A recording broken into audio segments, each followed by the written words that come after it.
Did you know Jacob worked 14 years to marry the woman he loved, only to wake up after his wedding and realize he married the wrong sister?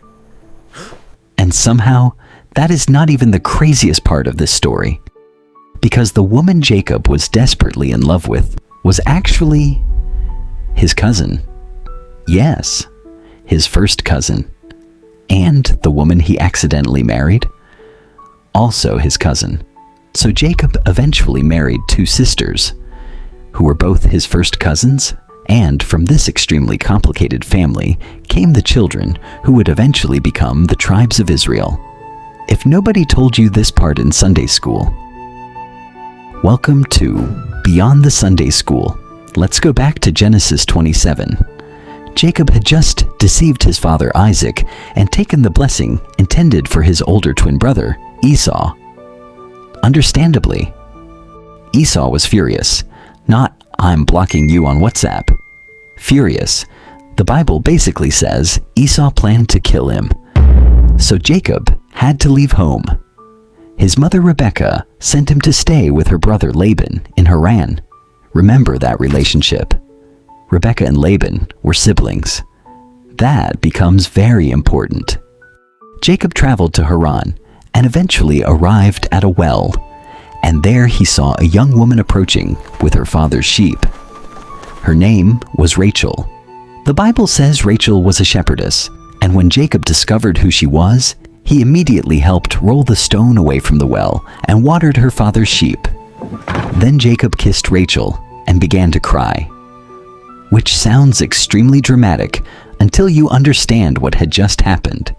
Jacob had finally found his mother's family, but here's the detail that's easy to miss. Rachel's father was Laban. Laban was Jacob's mother's brother, which means Rachel was the daughter of Jacob's maternal uncle. Rachel was Jacob's first cousin, and Jacob was about to fall hard for her. Genesis 29 tells us something very clearly. Rachel was beautiful.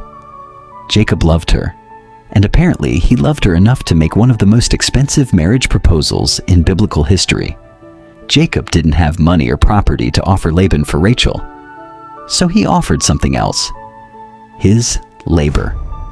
Jacob told Laban, "I'll work for you 7 years in return for your younger daughter Rachel." 7 years. Imagine meeting somebody and saying, "I like your daughter.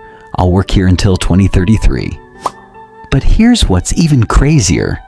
The Bible says those 7 years seemed like only a few days to Jacob because of how much he loved Rachel. After 7 years, Jacob went to Laban basically saying, "Sir, I've completed my subscription. Please release my wife." Laban arranged the wedding.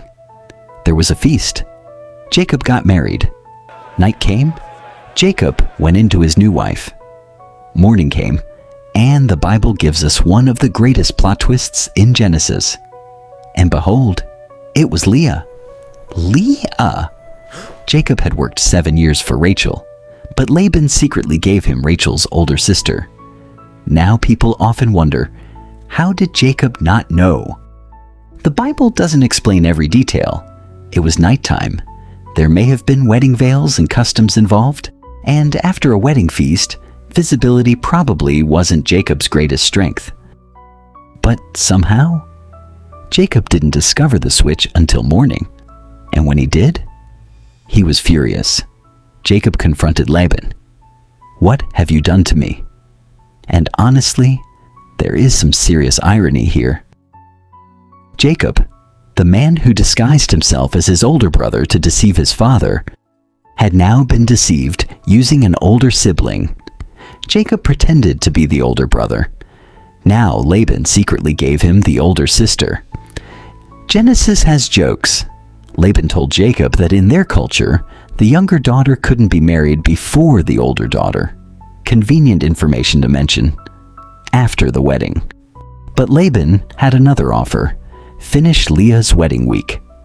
Then Jacob could marry Rachel too, on the condition that he worked another 7 years. And Jacob agreed. So Jacob eventually married Rachel as well, meaning Jacob was now married to two sisters, Leah and Rachel, both daughters of Laban, both nieces of Jacob's mother, both Jacob's first cousins. And now things became messy because Jacob loved Rachel more than Leah. The Bible says Leah was unloved, but while Rachel struggled to have children at first, Leah began having sons. Her first son was Reuben, then Simeon, then Levi, then Judah, and listen carefully to that last name, Judah, the tribe from which King David would eventually come. And generations later, Jesus Christ, Rachel was the woman Jacob desperately wanted, but Judah came through Leah, the woman Jacob never intended to marry. But the family drama wasn't finished. Rachel became jealous because Leah was having children while she remained childless. So Rachel gave Jacob her servant Bilhah. Bilhah had Dan and Naphtali. Then Leah, after temporarily stopping having children, gave Jacob her servant Zilpah. Zilpah had Gad and Asher. Then Leah had more children, Issachar, Zebulun, and a daughter named Dinah. Finally, God remembered Rachel. Rachel became pregnant and gave birth to Joseph. Yes, that Joseph. The Joseph with the special coat. The Joseph whose brothers sold him into slavery. The Joseph who eventually became powerful in Egypt. And later Rachel gave birth again to Benjamin.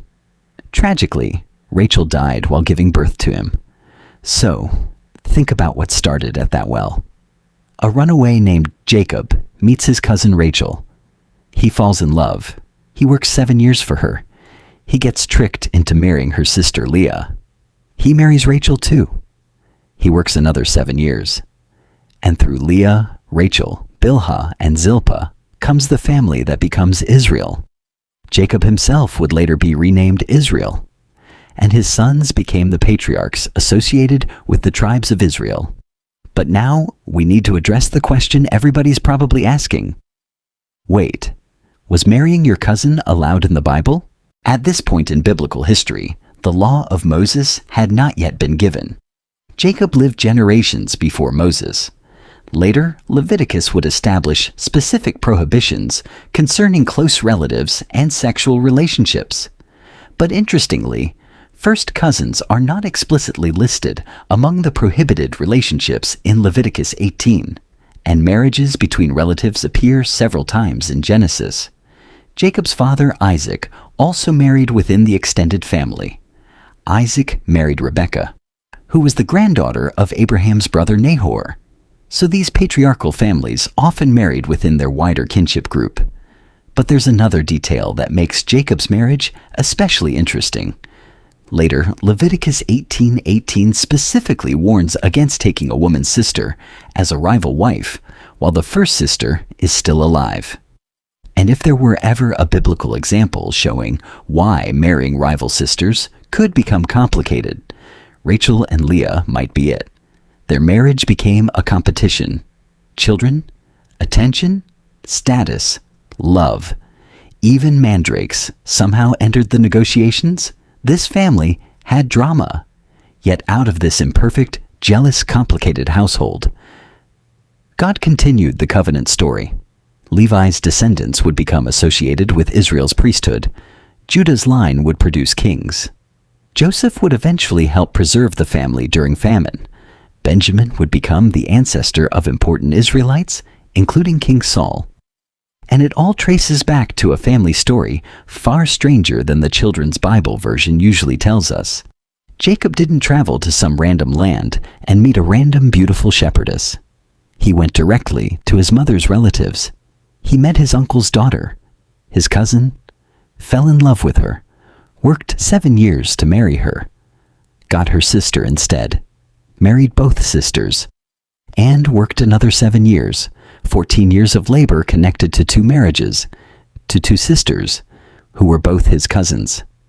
So next time somebody tells you the Bible is boring, ask them if they've actually read Genesis, because this family tree needs diagrams, and possibly a group therapist.